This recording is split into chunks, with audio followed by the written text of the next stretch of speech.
Construir uma sociedade livre, justa, democrática, com soberania, cidadania, erradicando toda forma de pobreza e discriminação é a tarefa dada pela Constituição de 1988. Depois de muita luta social, do combate à ditadura, do desejo de retomarmos uma vida com democracia, pluralidade política e condição de estender o bem-estar a cada brasileiro e brasileira. Essa trajetória enfrenta, nesse momento, um verdadeiro processo de desmonte. Aquilo que levamos mais de 21 anos de resistência na ditadura para constituir como um patamar superior de convivência democrática no Brasil, particularmente no que tange à afirmação de direitos sociais, vive hoje um processo de regressão e uma ameaça permanente do seu desmonte. Para entendermos como isso se opera dentro do processo educacional, vale lembrar que foi ainda no período da ditadura, no final da ditadura, que para assegurar recursos públicos para o financiamento da educação brasileira e assegurar que ela fosse direito público subjetivo de todo brasileiro e brasileira, garantimos a emenda Calmon, a primeira que vinculou recursos dos orçamentos da União, dos estados e dos municípios para o financiamento da educação básica. Durante o período constituinte, formou-se o grande Fórum Nacional em Defesa da Educação Pública, com muitas instituições, entre instituições acadêmicas, científicas, universidades, colégio de reitores, sindicatos de educação básica, da educação superior, partidos políticos que então retomavam sua organização particularmente vinculada à ampliação do direito, partidos socialistas e partidos da esquerda tradicional. Sobretudo com o viés de garantir possibilidades expansivas na condição de vida do povo brasileiro. Ali também na Constituição nós afirmamos um pacto federativo que coloca com igual nível de responsabilidade os três entes da federação.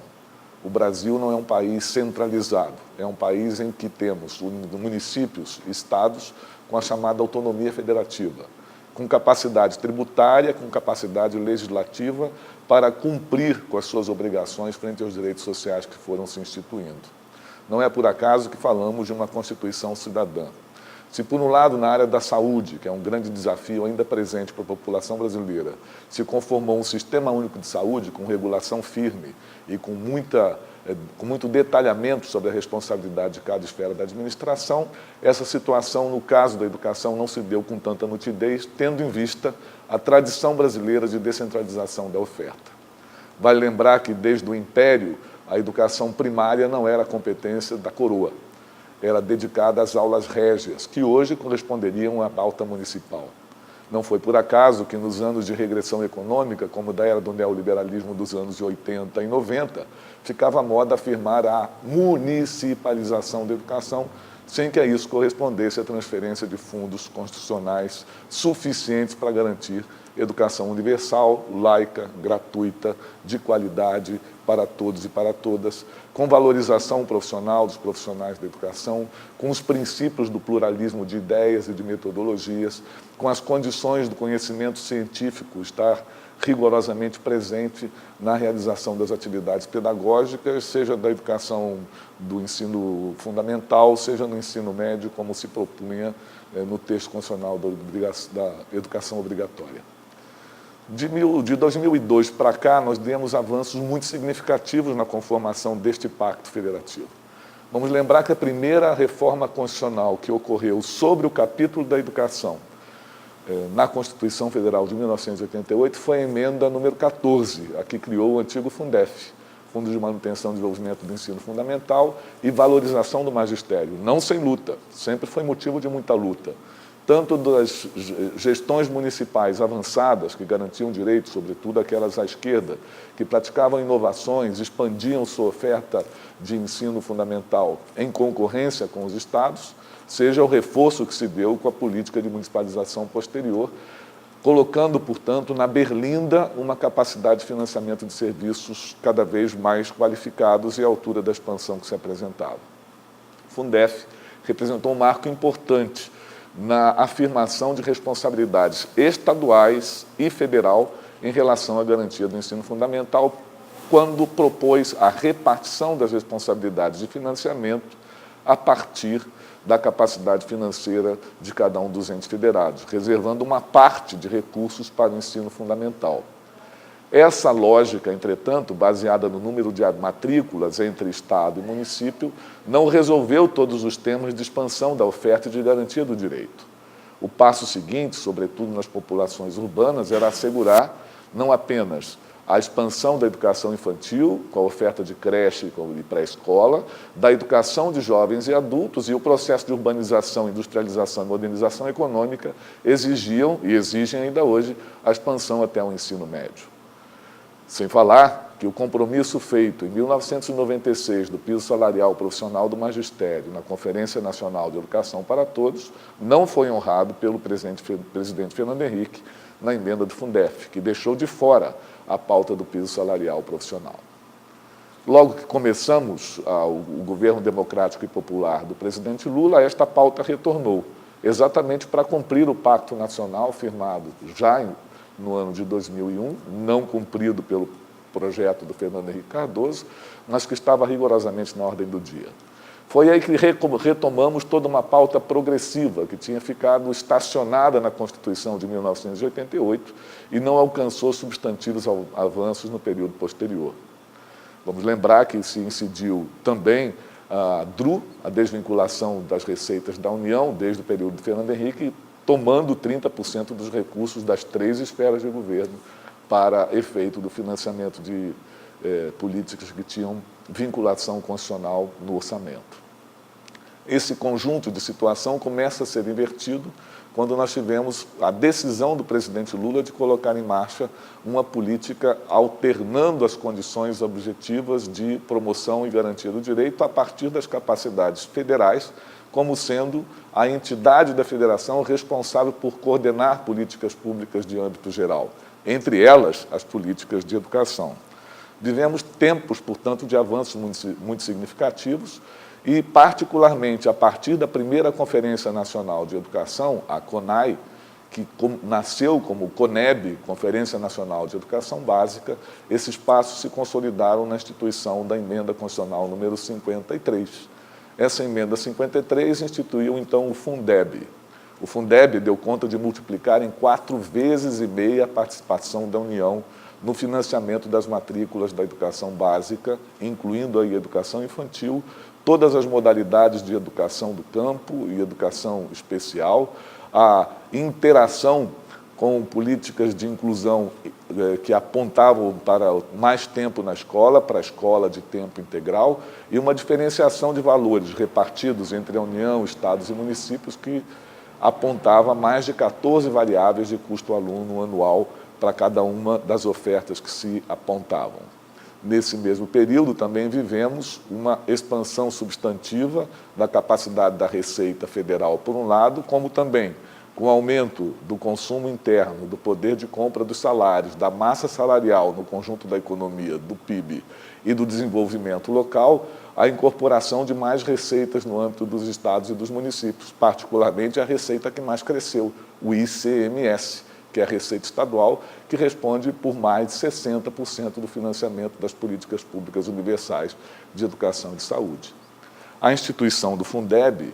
portanto, moveu o Pacto Federativo no sentido de incorporar maior responsabilidade da União no financiamento da educação, na garantia de um patamar novo de qualidade, na superação de desigualdades regionais e, por primeira vez, desde 1827, eu não estou errando a data, 1827, quando o Real Decreto de Pedro I instituiu o salário mínimo do magistério, por primeira vez ele virou realidade com a aprovação do Fundeb, o piso salarial profissional nacional do Magistério Público da Educação Brasileira. Essa era uma reivindicação, portanto, que atravessou a Primeira, a Segunda República, as 2 ditaduras que nós vivemos nesse período e só chegou a se concretizar no ano de 2009 com a instituição da lei. Como derivação e consequência da Emenda 59, que instituiu o patamar do percentual do Produto Interno Bruto de investimento em educação, o Plano Nacional de 2014 apontou um patamar de 10%. Portanto, é um crescimento da capacidade brasileira de financiamento da educação em todos os seus níveis e suas modalidades. Nesse sentido, vale nós registrarmos aqui o grande salto de 2008 para 2009, com a descoberta da 3ª maior reserva de petróleo e gás do planeta, que exatamente ficou conhecida como pré-sal. E esse é um investimento perene para o Estado brasileiro, razão pela qual se decidiu, então, que a reserva do Fundo Social derivado do pré-sal deveria destinar-se a duas políticas universais fundamentais. 50% desses recursos deveriam ser destinados à educação, exatamente para fazer cumprir essa expansão necessária para nós alcançarmos o patamar de qualidade que ainda nos falta, depois de termos expandido o acesso de maneira tão substantiva como fizemos nesse último período. Além do fundo do pré-sal, evidentemente, o produto dos recursos que são conhecidos como royalties de carboderivados e outras riquezas minerais deveriam também ser destinados a essa mesma finalidade. Entre as ações do golpe, outra que foi fatal e de maneira bastante grave acentua os problemas que nós teremos para o cumprimento da meta do PNE, foi exatamente a supressão do fundo e sua vinculação à educação, ciência, tecnologia e saúde. Esse é um aspecto grave, que terá incidência sobre o período próximo futuro também. Nesse conjunto que vivemos, que participamos, que atuamos, que lutamos, que vislumbramos momentos de repressão, de indignação, de luta popular, por um lado, e depois vitórias sucessivas, por outro lado, pautadas no debate democrático, na afirmação de um princípio da educação brasileira, do pluralismo de ideias e da gestão democrática do ensino público, na realização de conferências, na audiência das distintas posições e no enfrentamento das contingências da administração pública, conformar um outro pacto federativo no sentido de assegurar a expansão de direitos. Não por acaso, o Fundeb deu conta de incorporar milhões de estudantes do ensino médio e da educação infantil que antes não estavam contemplados, além da inclusão de pessoas com deficiência. Nesse cenário, evidentemente, o que nós vivenciamos foi um momento de bonança e de construção positiva, de alternativas que vinculavam também um conjunto de outros âmbitos para além do financiamento absolutamente necessários. A Política Nacional de Formação Inicial e de Formação Continuada, o debate inicial da Base Nacional Comum Curricular para orientar os processos de formação dos profissionais da educação, por um lado, por outro lado, orientar os processos de avaliação, que foram profundamente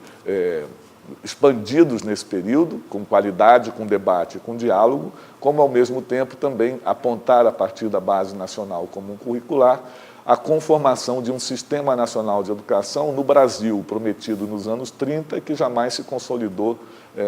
até este momento. Essa emenda constitucional número 53 apontou, portanto, um outro patamar de debate. Nós tivemos a segunda CONAI, que então preparava o avanço para o Plano Nacional de Educação, tendo em vista o encerramento da década em 2010, do plano que estava vigente desde 2001. Nesse contexto da segunda CONAI, além do passo de consolidar o Fundeb, que já estava em vigor e que termina sua vigência no ano que vem, 2020, e esse é um ponto de interrogação bastante grave para a educação brasileira, apontou também um novo formato do que deveria ser um Plano Nacional de Educação como política de Estado, não como política de governo. O plano, que antes estava previsto numa lei ordinária, Lei de Diretrizes e Bases da Educação Nacional, alçou o patamar constitucional e passou a fazer parte do texto do artigo 214. O Plano Nacional deve ser o que organiza, articula o Sistema Nacional de Educação no regime de colaboração entre os três entes federativos, a União, os estados e os municípios, para os dois níveis da educação, educação básica e educação superior, em todo o território nacional, alcançando regras bastante objetivas para a oferta pública e também incidindo sobre a regulação da oferta privada, uma vez que no Brasil coexistem a oferta pública e a oferta privada de educação em todos os níveis e modalidades. A emenda constitucional 59, além de colocar o status constitucional do Plano Nacional de Educação, aponta claramente que ele deve fixar um patamar mínimo de investimentos em educação para cumprir as suas metas. Daí derivou o Plano Nacional, que tem vigência até o ano de 2024, apontando que nós deveríamos, desde o ano de 2015, expandir os gastos de públicos com educação até o limite de 10% do produto interno bruto. Estamos estacionados abaixo dos 6% desde o ano de 2017 e quase atingimos o nível de 6% no ano de 2015. Esse contexto é importante para nós entendermos o que hoje se configura com o desafio de que o debate volta a ser o debate não de garantir aquilo que foi o patamar de expansão do período de 2002 até o ano de 2016 para um patamar de regressão. Quando nós vemos, por exemplo, os últimos dados relativos à execução orçamentária da União para a educação decrescerem em 6% do ano de 2014 para o ano de 2015, em 11% de 15 para 16, em 13% de 16 para 17, em 2% de 17 para o 18 e com um corte de 17% no ano de 2019. Essas condições apontam na seta absolutamente inversa ao processo que nós vivemos nos 15 anos anteriores, o que ameaça gravemente não apenas o patamar que nós tínhamos alcançado para mantê-lo, como aponta claramente para uma regressão grave, sobretudo para as populações brasileiras que ainda não tiveram acesso à conclusão da educação obrigatória. Essa emenda constitucional 59 também afirmou que a educação obrigatória no Brasil passou a ser educação dos 4 aos 17 anos, portanto, alcançando a pré-escola de 4 e 5 anos, o ensino fundamental de 6 aos 14 anos e o ensino médio até a conclusão na idade correlata de 17 anos, garantindo a quem não cumpriu esse período na idade própria o acesso à escola gratuita e igualmente de qualidade em qualquer etapa de sua vida. Nesse contexto que nós estamos vivenciando hoje, a pauta passa a ser não mais a garantia das metas do Plano Nacional de Educação. O Fundeb, que termina no ano que vem, sequer fez parte da pauta da Marcha dos Prefeitos, que se realizou há poucas semanas atrás. O que se está apontando nesse momento, a partir dos discursos da área econômica, é exatamente o inverso, a desvinculação de receitas, ou seja, a perda de garantia de que os orçamentos aprovados ano a ano, nas 3 esferas de governo, assegurarão a massa de oferta que já está consolidada hoje. Ao mesmo tempo, se ouve o ministro da Economia afirmar que dentro de 5 anos quer reduzir a máquina pública de funcionários públicos em 50%, ou seja, demissão de pessoas. Em educação, pessoas, profissionais, o trabalho dos recursos humanos, como eles gostam de afirmar, é fundamental, como é na saúde e é na segurança pública. Por mais que avance a tecnologia, o contato humano, a convivência, a presença do acompanhamento individual, os serviços de apoio ao desempenho da atividade docente, como são o de administração, limpeza, nutrição escolar, atendimento às comunidades e às famílias, cada vez mais se aponta como uma necessidade crescente. Nesse sentido, o que vivemos hoje, frente ao que foi conquistado neste período, aponta para nós pontos de chamada muito importantes. É importante notar que uma das críticas que se faz hoje com a retomada de uma posição de que o Estado deve ser mínimo e, portanto, garantir o mínimo das condições de acesso e de participação, e mais do que de acesso, de participação, de qualidade nos serviços públicos, um fenômeno que inverte completamente a tabela de evolução que tivemos no último período. Para nós termos uma ideia, em educação básica, o gasto da União em 2002, gasto direto da União, incluindo o que transfere aos estados e municípios, somava 30 bilhões de reais. Em 2015, saltou para 75,6 bilhões de reais, mas a massa transferida a estados e municípios saltou 4 vezes dentro deste processo. Se nós vamos trabalhar com o ensino superior, o gasto que no ano de 2002 era de 5,3 bilhões de reais, saltou para 28, quase 6 vezes aquilo que era o gasto do período anterior.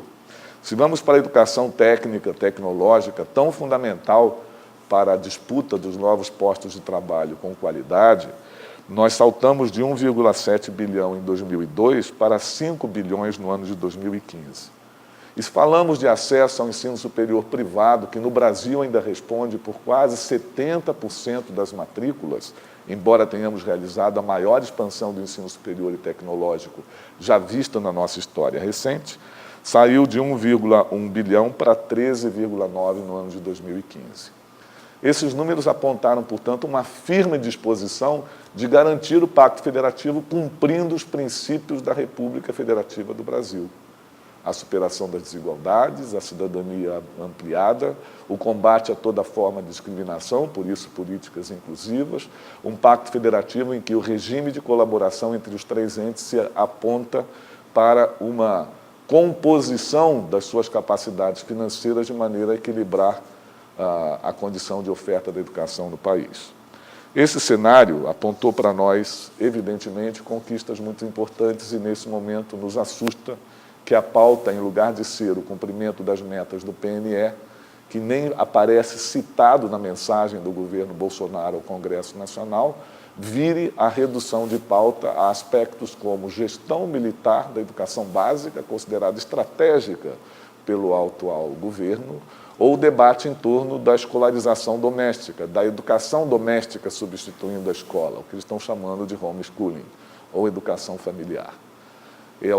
exatamente o inverso do processo de conquistas e avanços de convivência democrática que nós vivemos naquele período. Nesse momento que nós temos, portanto, um debate comprimido, por um lado, por uma situação em que o avanço foi verificado, inclusive, nos processos de avaliação, com o SAEB, com o IDEB, com a institucionalização do Enem, com o processo de seleção unificada para as universidades federais, com o ProUni dando oportunidades a milhões de brasileiros e brasileiras, negros, indígenas, de baixa renda, alunos oriundos de escola pública de ascenderem todos os cursos das universidades brasileiras, uma ameaça grave no que nós estamos vivendo hoje. Para se ter uma ideia, no caso do FIES, nós estamos com a pouco mais de 10% da demanda atendida do que era o patamar do ano de 2015. Pouco mais de 10%. Há recursos de sobra em função de que as universidades e os estudantes, com o retorno da taxa de juros de 6,5% ao ano, estão temendo se endividar e as universidades temendo a concessão do crédito. Sem falar que o golpe de 2017 empurrou boa parte do financiamento estudantil para o sistema bancário regular, capitalizando, portanto, um recurso que deveria ser um recurso de acesso ao direito. Nesse momento em que se discute pacto federativo, cada companheiro e companheira que acompanha as alterações que estão em curso na ordem do dia do processo legislativo, sabem que a emenda da Previdência, a emenda constitucional número 6, já é, de imediato, um corte no gasto social direto da União gravíssimo, levando a uma projeção de aumento da pobreza, de projeção de uma dificuldade maior de ingresso no mercado de trabalho formal com direitos e, mais do que isso, de quebra de um pacto entre uma geração e outra geração no regime de solidariedade. Esse mesmo fenômeno transferindo-se à única porta de entrada universal que está presente para mais de 54 milhões de brasileiros todos os dias do ano, durante pelo menos 200 dias, em todas as cidades e assentamentos e aldeias do Brasil, aponta agora um risco de que essa oferta enfrente efetivamente dificuldades de regressão. Portanto, está ameaçada, inclusive, a sua manutenção. Concluo dizendo que, simultaneamente à expansão dos investimentos públicos articulando as três esferas de governo, nós tivemos avanços substantivos no Programa Nacional de Transporte do Escolar, chamado Caminho da Escola, seja para comunidades que demandam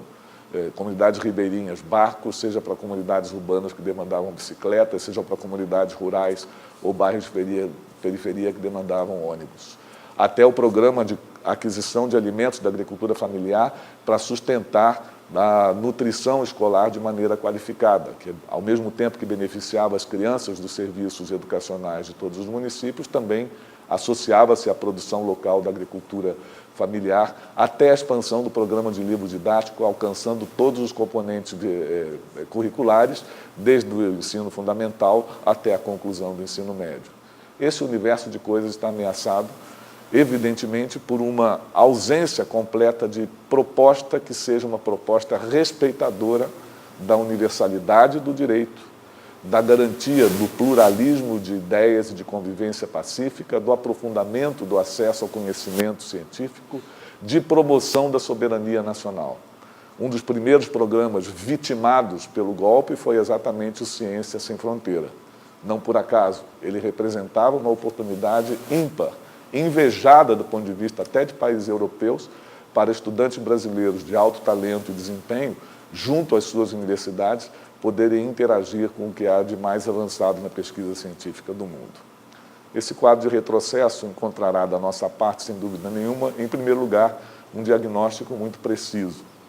Em segundo lugar, uma capacidade de formulação de resistência que nos situa de novo na oposição a esse tipo de política restritiva de direitos e absolutamente incapaz de solucionar os problemas de qualidade que ainda nos restam.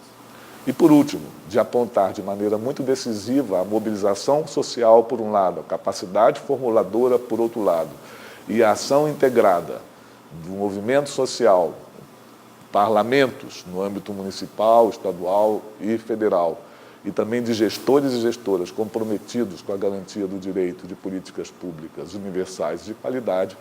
para resistir às iniciativas de desmonte, por um lado, e, por outro lado, para insistir na qualificação, seja da luta pelo ideário de educação nacional, seja pela luta de conquista de novo patamar em que o Estado seja respeitador da democracia, do direito social ampliado, da qualidade da educação e de seus profissionais e do respeito ao direito das famílias, pais, mães, estudantes, daqueles que se conformam nos distintos arranjos familiares do século XXI, terem oportunidades efetivas de participarem da vida cidadã e produtiva de maneira digna e de maneira feliz.